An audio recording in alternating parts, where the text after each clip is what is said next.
વિદ્યાર્થી મિત્રો, ગઈકાલે આપણે સદીશોનો સરવાળા માટેની બે રીત, ત્રિકોણની રીત અને સમાંતર બાજુ ચતુષ્કોણની રીત છે. હવે આગળ જઈએ આગળના ટોપિકમાં. હવે છે સદીશોની બાદબાકી.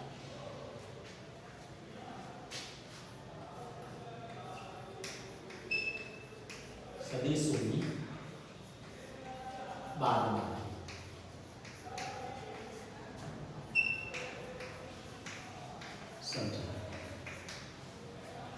આના માટે આપણે એક આવું સમજીએ.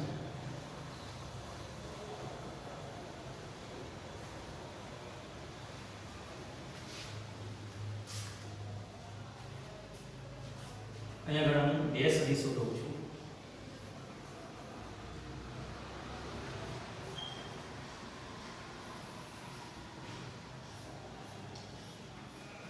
એ સદીશ અને બીજો છે બી સદીશ.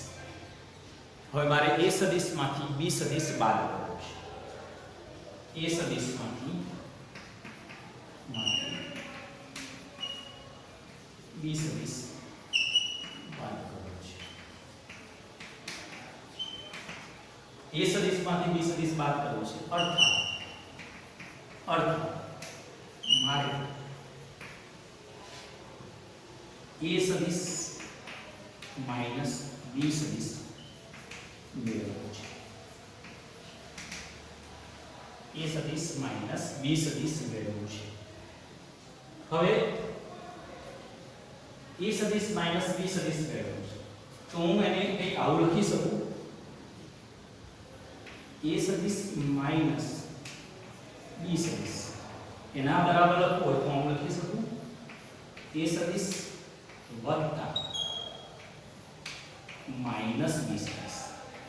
તો આપણો અર્થ બદલાવાનો નથી.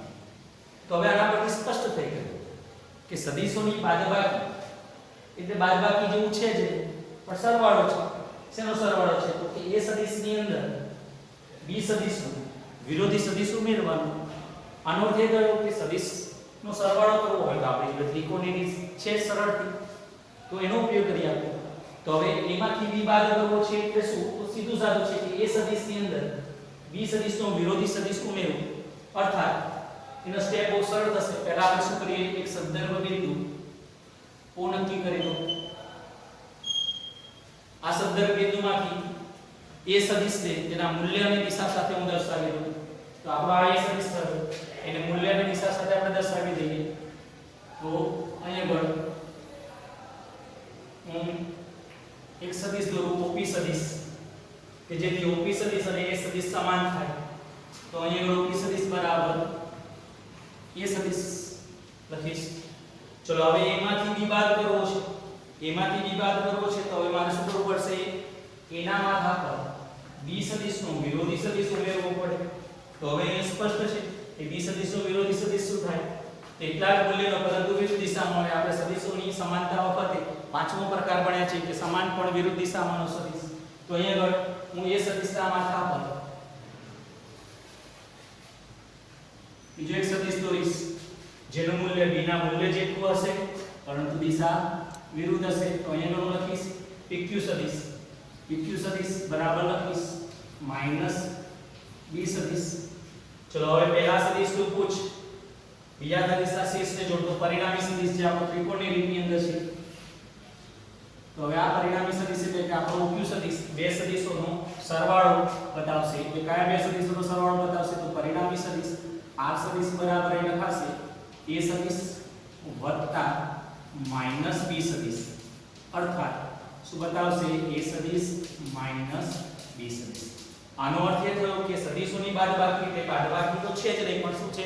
સરવાળો છે. એક સદીશની અંદર બીજા સદીશનો વિરોધી સદીશ ઉમેરો. અર્થાત હવે એ લખવું તો લખી શકાય કે બે સદીશોની બાદબાકી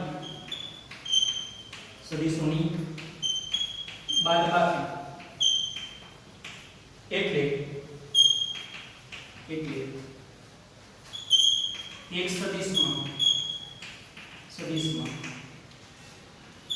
બીજા સદીશનો વિરોધી સદીશ ત્રિકોણની રીતે રીતે ઉમેરવું. તો બરાબર યાદ રાખીએ કે સદિશોની બાદબાકી એટલે બાદબાકી કરતા જ નથી, પરંતુ આપણે સરવાળો જ કરીએ છીએ, પણ ત્રિકોણની રીતે a સદિશમાંથી b સદિશ બાદ કરવો છે તો આપણે શું કરીએ છીએ, a સદિશની અંદર b સદિશો વિરોધી સદિશ ઉમેરીએ છીએ અને પહેલા સદિશ આપવો છે બીજા સદિશ આ સદિશને જોડતો પરિણામી સદિશ દોરીએ છીએ, જે આપેલા બે સદિશોને શું બતાવશે, બાદબાકી બતાવશે. એટલે અચૂક બે સદિશોની બાદબાકી એટલે એક સદિશમાં બીજા સદિશો વિરોધી સદિશ ત્રિકોણની રીતે ઉમેરવો. બરાબર. હવે આપણે a સદિશ માઈનસ b સદિશને બદલે b સદિશ ઓછા a સદિશ મેળવીએ. તો હવે અહીંયા આગળ આ રીતે લખાશે કે b સદિશ માઈનસ a સદિશ એટલે કે b સદિશ વત્તા માઈનસ a સદિશ. તો હવે પહેલા આપણે સંદર્ભ બિંદુ નક્કી કરી લઈએ O. ચલો એમાં આપણે શું કરીશું, સંદર્ભ બિંદુમાંથી પહેલા કયા સદિશને દોરીશું, b સદિશને દોરીશું. તો અહીંયા b સદિશને દોરીએ. અહીંયા આગળ હું સદિશ દોરું છું OP સદિશ કે જેથી OP સદિશ અને b સદિશ સરખા થાય. તો અહીંયા લખીશ OP સદિશ બરાબર b સદિશ. ચલો હવે શું કરીશું, a ના માથા પર b ના માથા પર a સદિશનો વિરોધી સદિશ ઉમેરીશું. ચલો a સદિશની દિશા અહીંયા ઉપર તરફ છે તો હવે દોરીશું ત્યારે આપણે ક્યાં આવશે, દિશા નીચે તરફ આવશે. એનો વિરોધી સદિશ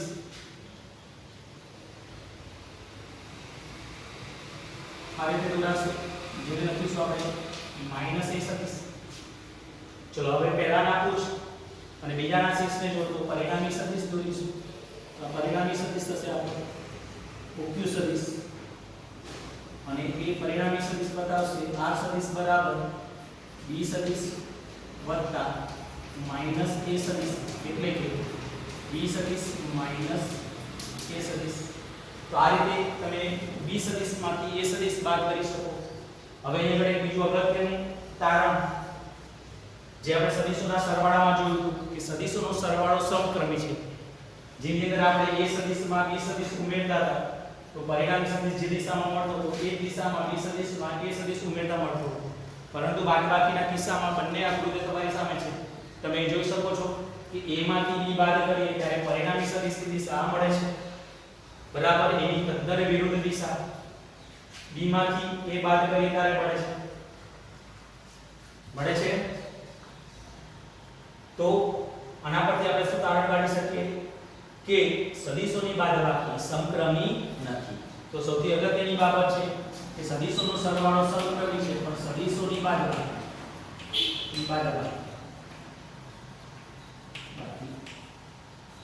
સમક્રમી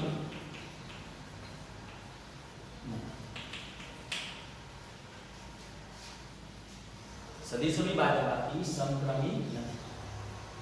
ઓકે, તો આ સદિશોની બાદબાકીની વાત કરીએ. આગળ આપણે લખવું તો લખી શકાય કે a સદિશ માઈનસ b સદિશ is not equal to b સદિશ ઓછા a સદિશ, અથવા અને આ રીતે લખી શકાય કે a સદિશ માઈનસ b સદિશ બરાબર માઈનસ b સદિશ ઓછા a સદિશ. અર્થાત a માંથી b બાદ કરતા પરિણામી સદિશ જે દિશામાં મળે છે તદ્દન વિરુદ્ધ દિશા b માંથી a ને બાદ કરતા મળશે.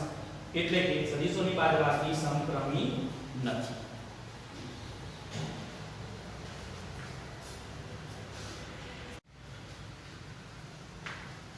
તો આ સદિશોની આપણે શું જોઈએ, બાદબાકી જોઈએ. ચલો હવે આના પછી આપણે નેક્સ્ટ ટોપિક પર જઈએ.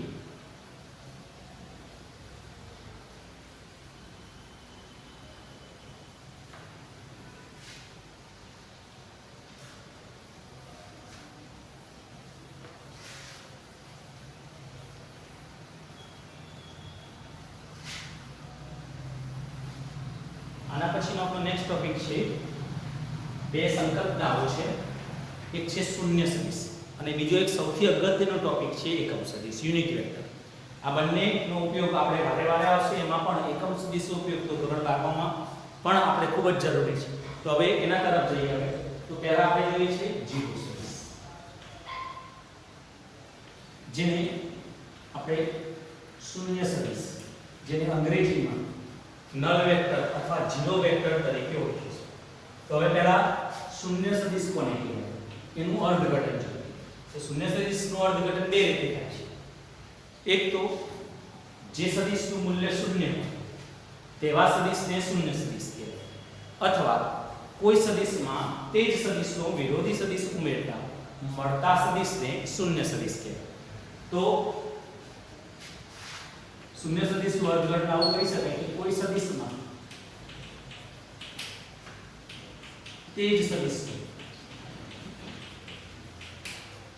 વિરોધી સદિશ ઉમેરતા મળતા સદિશ શૂન્ય સદિશ કહે છે. દાખલા તરીકે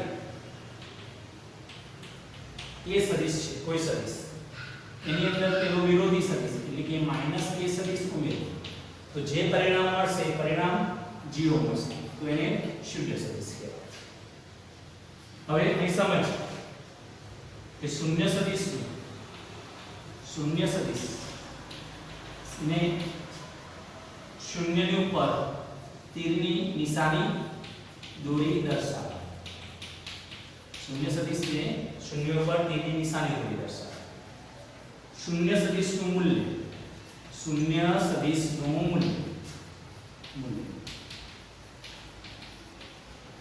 હોય છે. તેની કોઈ દિશા હોતી. તો ઘણી વખત આનો ઉપયોગ અલગ અલગ રીતે થાય છે. દાખલા તરીકે કોઈ કાર સ્થિર છે તો એનો વેગ કેટલો કે 0, તો એને દર્શાવવો હોય તો શૂન્ય સદિશ વડે દર્શાવો. વળી સૌથી અગત્યની બાબત છે કે કોઈ પણ સદિશની અંદર તમે શૂન્ય સદિશ ઉમેરો તો પરિણામ બદલાય નહીં, એટલે કે એ સદિશ. કોઈ પણ સદિશને તમે શૂન્ય સદિશ વડે ગુણો તો પરિણામ શૂન્ય મળે. બરાબર. તો આ એક નાનકડો ટોપિક છે ઝીરો વેક્ટર શૂન્ય સદિશ. તો જે સદિશનું મૂલ્ય શૂન્ય હોય તેવા સદિશને શૂન્ય સદિશ કહેવાય, અથવા કોઈ સદિશમાં તેનો વિરોધી સદિશ ઉમેરવાથી મળતા સદિશને આપણે કયો સદિશ કહીશું? શૂન્ય સદિશ કહીશું. ચલો હવે આના પછીનો ખૂબ જ અગત્યનો ટોપિક છે અને એ છે એકમ સદિશ, યુનિટ વેક્ટર, જેનો ઉપયોગ આપણે વારે વારે કરવાનો છે. તો હવે આના પછીનો ટોપિક આપણે જોઈએ એકમ સદિશ.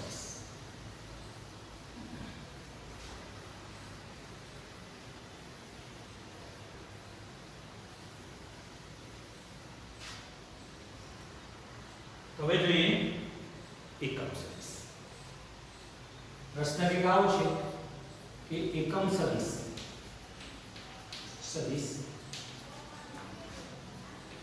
સમજો, જેને અંગ્રેજીમાં યુનિટ વેક્ટર કહે છે. એનું નામ જ છે યુનિટ એટલે એક. તો એકમ સદિશની પહેલી વ્યાખ્યા તો આવી થશે એના નામ પરથી કે જે સદિશનું માન એટલે કે મૂલ્ય 1 એકમ 1 એવા સદિશને એકમ સદિશ કહેવાય. એના નામ પરથી પહેલી વ્યાખ્યા છે કે જે સદિશનું મૂલ્ય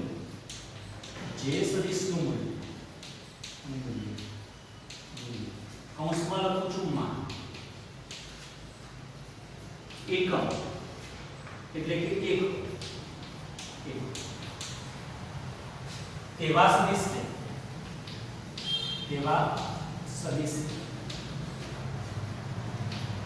એકમ સદિશ કહે છે, જેને અંગ્રેજીમાં યુનિટ વેક્ટર કહેવાય. તો જે સદિશનું મૂલ્ય એકમ 1 હોય તેવા સદિશને એકમ સદિશ કહે છે. આનું પહેલું અર્થ. બીજું અર્થ છે, બીજી વ્યાખ્યા છે કે કોઈ પણ સદિશ બહુ અગત્યની વ્યાખ્યા છે. તેના મૂલ્ય વડે ભાગવા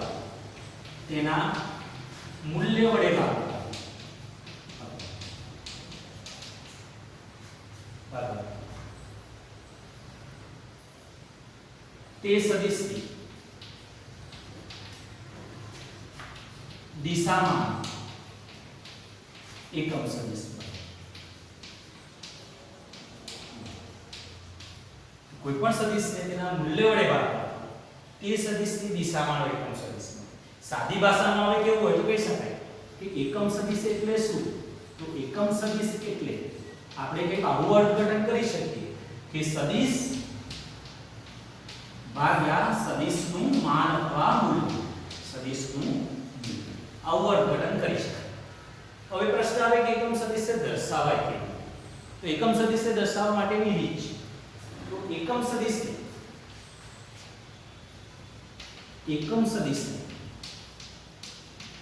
સદિશને યુકે યુનિટ વેક્ટર પર અથવા ઘણી વખત નાનો n અને એના ઉપર કેપ કરવામાં આવે છે, તો એને યુકે અથવા n કેપ વડે લખાય. યુકે અથવા n કેપ લખાય. એને વંચાયેલા રીતે યુ કે અથવા એને વંચાય યુ કેરેટ અથવા યુ હેટ. સાદી ભાષામાં નાનો યુ કરી એના પર કેપ પહેરાવે છે, ટોપી પહેરાવે છે. એને આપણે યુ કેપ, યુ કેરેટ અથવા યુ હેટ વડે વંચાય. હું જનરલી કેપ બોલીશ, તમે કેરેટ પણ બોલી શકો છો, હેટ પણ બોલી શકો છો.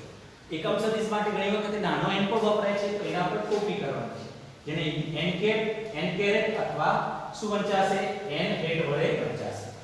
તો આ એને વાંચવાની રીત. હવે આપણે સમજીએ કે ધારો કે કોઈ સદિશ એ સદિશ છે અને તેનું માનાંકમાં એ સદિશ બરાબર ધારો કે 5 એકમ છે, 5 સેન્ટીમીટર મીટર ગમે બરાબર. તો ધારો કે આવો કોઈ એક સદિશ એ સદિશ છે. હવે આ એ સદિશને જો હું તેના મૂલ્ય વડે, જે અહીંયા મેં ઉદાહરણ તરીકે લીધું છે 5 એકમ, તો 5 વડે ભાગીશ તો મને આ સદિશની દિશા ભાગો એકમ સદિશ મળશે. તો હવે સામાન્ય રીતે એકમ સદિશને આ સદિશની ઉપર અથવા એની બાજુ, એની દિશામાં એકમ મૂલ્યનું તીર દોરી દર્શાવી શકાય.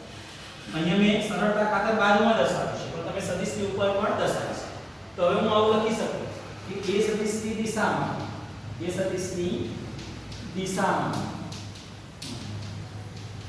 એકમ સદિશ ધારો કે એને હું u a કેપ કરું, બરાબર. એ સફિક્સમાં લખ્યો છે એટલે કે એ સદિશની દિશામાંનો એકમ સદિશ u a કેપ મારે લખવો છે. તો હવે આપણે એની વ્યાખ્યાને યાદ કરીએ. એની વ્યાખ્યા રહી આપણી એકમ સદિશ એટલે શું? તો સદિશ ભાગ્યા સદિશનું મૂલ્ય. તો એ સદિશની દિશામાંનો એકમ સદિશ u a કેપ એના બરાબર મારે લખવું હોય તો શું લખાશે? સદિશ. તો સદિશ આપણો છે a ભાગ્યા તેનું માન, તો માનાંકમાં એ સદિશ. હવે જાણીએ છીએ આપણે u a કેપ, તો એના બરાબર એ સદિશ ભાગ્યા ધારો કે માનાંકમાં એ સદિશ બરાબર એ 5 લીધું છે, તો અહીંયા આગળ હવે હું આવું લખી શકું કે એ સદિશ એના બરાબર માનાંકમાં એ સદિશ ઇન્ટુ u a કેપ, અથવા હું આવું પણ લખી શકું એ સદિશ બરાબર માનાંકમાં એ સદિશ એટલે 5 ઇન્ટુ u a કેપ. તો આના પરથી બીજું એક અગત્યનું અર્થઘટન નીકળે છે. એ અર્થઘટન આપણે યાદ રાખવાનું છે. અહીંયા હું સદિશને સૂત્ર કરતા બનાવું તો સદિશ એટલે શું? તો સદિશ એટલે સદિશનું મૂલ્ય ગુણ્યા તેની દિશામાંનો એકમ સદિશનો ગુણાકાર. તો બહુ અગત્યનું અર્થઘટન છે જે આપણે મગજમાં યાદ રાખીશું કે કોઈપણ સદિશ એટલે શું? સદિશ એટલે શું? તો સદિશ એટલે તેનું મૂલ્ય અને તેની દિશામાં એકમ સદિશનો ગુણાકાર. તો કોઈપણ સદિશ એટલે શું? તો સદિશ એટલે તેનું મૂલ્ય અને તેની દિશામાંના એકમ સદિશનો ગુણાકાર. વ્યાખ્યા પરથી મેં સદિશને સૂત્ર કરતા બનાવ્યા. તો સદિશનું મૂલ્ય ગુણ્યા તેની દિશામાંનો એકમ સદિશનો ગુણાકાર. દાખલા તરીકે એ સદિશ, તો એ સદિશનું મૂલ્ય 5 છે અને તેની દિશામાંનો એકમ સદિશ u1 છે, તો બંનેનો ગુણાકાર કરો. હવે આપણે જાણીએ છીએ કે u cap નું મૂલ્ય કેટલું તો 1 1 ગુણ્યા 5 કરો તો સદિશના મૂલ્યમાં કોઈ ફરક પડશે નહીં તો સદિશ એટલે શું તો તેનું મૂલ્ય અને તેની દિશામાંના એકમ સદિશનો ગુણાકાર તો આ વિધાનને આપણે બરાબર મગજમાં યાદ રાખીશું કે કોઈ પણ સદિશને તેના મૂલ્ય અને તેની દિશામાંના એકમ સદિશના ગુણાકાર સ્વરૂપે લખી શકાય અર્થાત બરાબર હું અહીં હાઇલાઇટ કરું છું કે સદિશ એટલે શું તો સદિશ એટલે લાલ પેનથી લખું છું એટલા માટે આ બરાબર યાદ રાખીશું આ વિધાનનો આપણે વારે વારે ઉપયોગ કરવાનો આવશે અલગ અલગ ચેપ્ટરોમાં અને 12મા ધોરણમાં તો સદિશ એટલે શું તો સદિશ એટલે સદિશનું મૂલ્ય ગુણ્યા એકમ સદિશનો ગુણાકાર એટલે સદિશ તેની દિશામાં એકમ સદિશનો ગુણાકાર એટલે સદિશનું તો આપણે વાત કરી યુનિટ વેક્ટર અથવા એકમ સદિશ હવે થોડુંક આગળ જઈએ તો યુનિટ વેક્ટરની બે વ્યાખ્યા જે સદિશનું મૂલ્ય એકમ હોય તેવા સદિશને એકમ સદિશ કહેવાય નંબર 2 એકમ સદિશ એટલે સદિશ ભાગ્યા સદિશનું મૂલ્ય નંબર 3 યાદ રાખીશું કોઈ પણ સદિશ એટલે શું તો સદિશનું મૂલ્ય અને તેની દિશામાંના એકમ સદિશનો ગુણાકાર ચલો હવે અહીં આગળ આપણે દ્વિપારિમાણિક અને ત્રિપારિમાણિક ગતિની વાત કરવાની આવશે તેવા સંજોગોમાં આપણે અહીં આગળ કાર્ટેશિયન પદ્ધતિની અંદર કાર્ટેશિયન પદ્ધતિ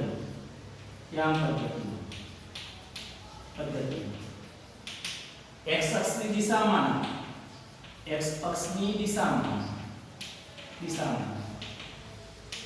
એકમ સદિશને નાના i કેપ વડે દર્શાવાય છે નાનો i કરવાનો અને તેના પર ટોપી ફેરવવાની જેને x દિશામાંનો એકમ સદિશ કહેવામાં આવે છે તેની લંબ દિશા y દિશા થશે તો y અક્ષની દિશામાં એકમ સદિશને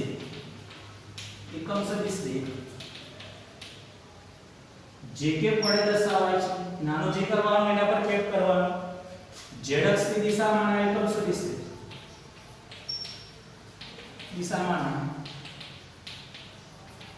સદિશને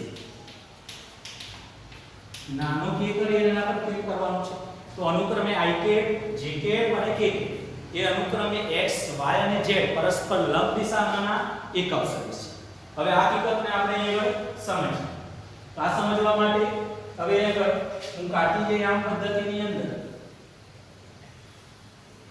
આ હકીકતને સમજાવવા પ્રયત્ન કરું છું આ સમજાવવા માટે અહીં હું કાર્ટેશિયન પદ્ધતિ લઈશ પરસ્પરને લંબ એવી ત્રિપારિમાણિક યામ પદ્ધતિને હું ધ્યાનમાં લઈશ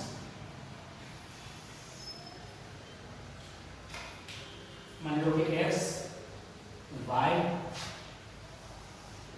અને z અને આ હું ગમે એટલું થશે અહીંયા આગળ હું લખું છું એક સ્કેલ માં લખું છું 2 3 4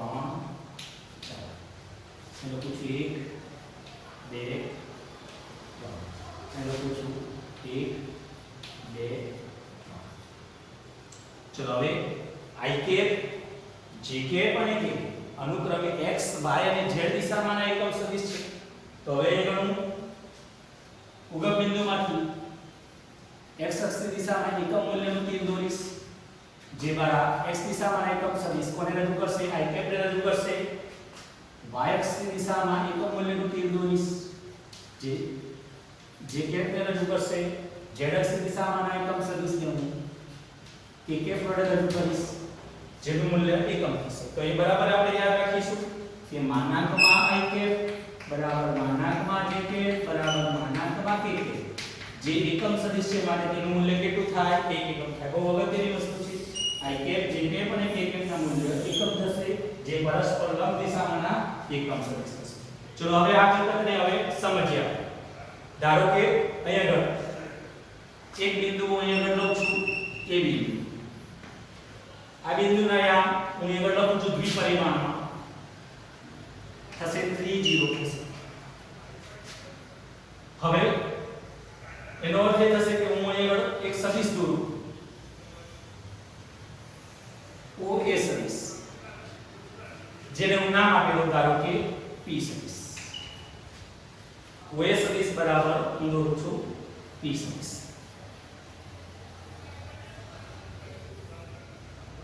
તો અહીંયા આગળ હું આવું લખું છું કે ઓ એ સદિશ એના બરાબર p સદિશ. ચલો એનું મૂલ્ય કેટલું દેખાઈ રહ્યું છે 3. કઈ દિશામાં છે? x અક્ષની દિશામાં છે આ સદિશ મારો p સદિશ. હવે આપણે પેલા વિધાનને યાદ કરી કે સદિશ એટલે શું? તો સદિશ એટલે સદિશનું મૂલ્ય અને તેની દિશામાં એકમ સદિશ. કઈ દિશામાં સદિશ છે? તો તમે કહેશો કે x દિશામાં છે. x દિશામાં છે તો x દિશામાં એકમ સદિશ i કેપ છે. સદિશનું મૂલ્ય કેટલું છે? 3 એકમ. તો અહીંયા મારે p સદિશ બરાબર લખવું હોય તો લખાશે શું લખાશે? 3 i કેપ લખાશે. તો 3 એ સદિશનું મૂલ્ય થયું અને i કેપ તેની દિશામાંનો એકમ સદિશ થશે જે દિશા દર્શાવશે. એ જ રીતે ધારો કે અહીંયા આગળ હું એક બીજો સદિશ દોરું OB સદિશ એના બરાબર ધારો કે q સદિશ દોરું. તો અહીંયા આગળ OB સદિશ એના બરાબર ધારો કે q સદિશ તો શું લખાશે? ચલો એનું મૂલ્ય કેટલું?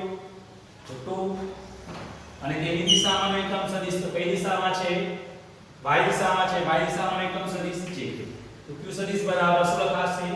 2j લખાશે. ચલો હવે ધારો કે અહીંયા આગળ હું એક બિંદુ લઉં છું. માની લો કે c બિંદુ. ચલો c બિંદુને આમ કેટલા થશે? તો આકૃતિ પર તમે કહેશો કે c બિંદુને આમ થશે 3g. ચલો હવે ઉગમ બિંદુમાંથી હું એક સદિશ દોરું OC સદિશ. એનું નામ આપી દઈશ R સદિશ. ચલો હવે R સદિશ તો x દિશામાં છે અને y દિશામાં પણ દ્વિપરિમાણમાં છે. જેની અસર x અક્ષ પર પણ પ્રવર્તી રહી છે, y અક્ષ પર પણ પ્રવર્તી રહી છે. x અક્ષ પર એના ઘટકનું મૂલ્ય 3 છે અને y અક્ષ પર એના ઘટકનું મૂલ્ય કેટલું છે? 2 એકમ છે. તો હવે મારે લખવું છે કે OC સદિશ એના બરાબર હું લખું છું R સદિશ. તો હવે R સદિશ બરાબર હું કેટલું લખીશ? તો x દિશામાં એનું મૂલ્ય કેટલું? 3i cap. y દિશામાં એનું મૂલ્ય કેટલું? 2j cap. બરાબર. તો આ રીતે કોઈ પણ સદિશ છે તેના મૂલ્ય અને તેની દિશામાંના એકમ સદિશ ના ગુણાકાર સ્વરૂપે લખી શકાય. વ્યાપક રીતે લખવું હોય તો હું આ રીતે લખી શકું કે વ્યાપક રીતે કોઈ બિંદુના યામ ધારો કે xy છે તો તેનો સ્થાન સદિશ મારે લખવો છે. તો તેનો સદિશ ધારો કે હું આ સદિશ લખું તો આ સદિશ બરાબર હું આવું લખી શકું xi કેપ + yj. કોઈ બિંદુના યામ ધારો કે x y z છે તો તેનો સ્થાન સદિશ લખવો છે. તો આ સદિશ બરાબર લખાશે xi cap + yj cap + z cap. તો આ રીતે સદિશ ને તેના મૂલ્ય અને તેની દિશામાંના એકમ સદિશના ગુણાકાર સ્વરૂપે લખી શકાય. જ્યાં i કેપ, j કેપ અને k કેપ અનુક્રમે x, y અને z દિશા એટલે કે પરસ્પર લંબ દિશામાંના એકમ સદિશ છે જેનું મૂલ્ય એકમ છે. તો બહુ જ અગત્યનો ટોપિક છે એકમ સદિશ. પરીક્ષામાં પણ પૂછાય છે અને આનો ઉપયોગ આપણે વારે-વારે આવશે. આ થિયરીમાંથી 3 મુદ્દા બહુ અગત્યના છે. એક એકમ સદિશ એટલે તેનું મૂલ્ય એકમ હોય તેવા સદિશ એકમ સદિશ કહેવાય. નંબર 2 એકમ સદિશ એટલે સદિશ ભાગ્યા સદિશનું મૂલ્ય. નંબર 3 કોઈ પણ સદિશ એટલે શું? તો સદિશનું મૂલ્ય અને તેની દિશામાંના એકમ સદિશનો ગુણાકાર. બરાબર. તો આ એકમ સદિશની વિભાવના જોઈ અને આ વિભાવનાના આધારે હવે આપણે સદિશોનું વિભાજન જોઈશું નેક્સ્ટ લેક્ચરમાં.